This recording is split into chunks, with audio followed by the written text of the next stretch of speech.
السلام عليكم ورحمة الله وبركاته صاحب يال كلنتي وعن أو ناقصن ملك كستو الدنيا كشوكتان كسر دوادا وربحنا كوبان كوسابسن كوب كي كسعودي إمام الجولات كجلمدوك أوها تجمعين كدمان مامل كاس أو كتر تمي مجردا عدادو أجا صودا ماضي قلبتا وحنا قولش لويدي أما كوب قاضي دجمدا عضواق وحنا يا همبريا عضواق عوض همبليو waxaan kaloo hambalyeynaya kooxdii soo gaadhay finalka ee Dhuusamareeb degmada Dhuusamareeb ayadana waxa leeyahay hambalyo saaxiibayaal hadii aad tahay saaxiibka cusub barteena fadlan subscribe noo saar like share-tuna waa noo muhiim waxaan ka codsanayaa subscribe-ka iyo kulli aad ugu maamusid waan ku mahadsantahay saaxiib janqadkaaga saaxiibayaal waxa maanta soo gabagabay koobkii ka socday maamulka Galmudug kuwaas oo u dhaxeeyay dhammaan degmooyinka gobolka ee maamul goboleedka Galmudug mudug iyo galguduudba waa soo dhamaadeen hadeertan koobka horta waxa isbareeyay oo la arkay in gobolka mudug Galmudug iyo gobolka galguduud in ay gobolka galguduud u yahay dad booniga macnaha ku sharfan am hibo u leh maadaama ay finalkii maadeenba laba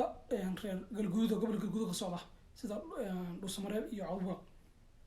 Cawdwaaq horta waxaan daawaday kulankoodii ee la dheeliyay wasiilan daawada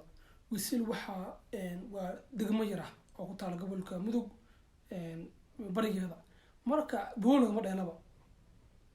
dheelaba sabab ku sheegay bool aan looga dheelin waxaan looga dheelin booliga waa meel ciida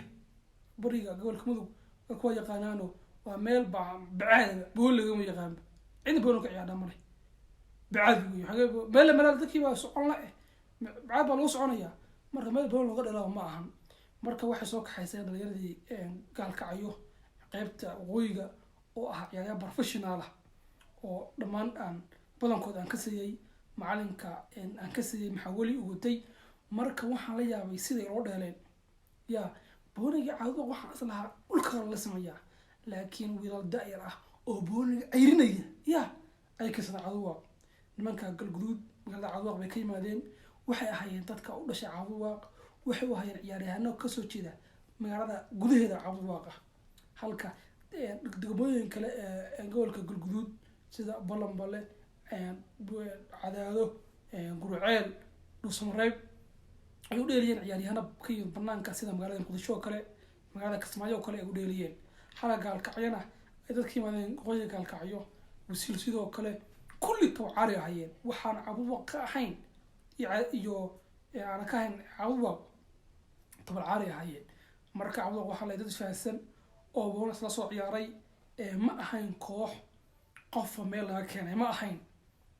gooshoodana waxa 100% ay ku idmatay anay ahayeen ciyaaryahanno soo koray waligooda lahoodna isla soo dheelayay oo laacibiin isfahansan kulankii galabtana wuxuu ahaa kulan ay aad ugu raaxaysteen magaalada Cawdwaaq degmada Cawdwaaq oo ku raaxaysteen kulankan axadi maahan kulan weerar oo kooxda ka dheelaysa Dhuusamareeb ay tahay koox gacan ku gabad ah bay ahayd marka saaxiibayaal waxaan leeyahay Cawdwaaq hambalyo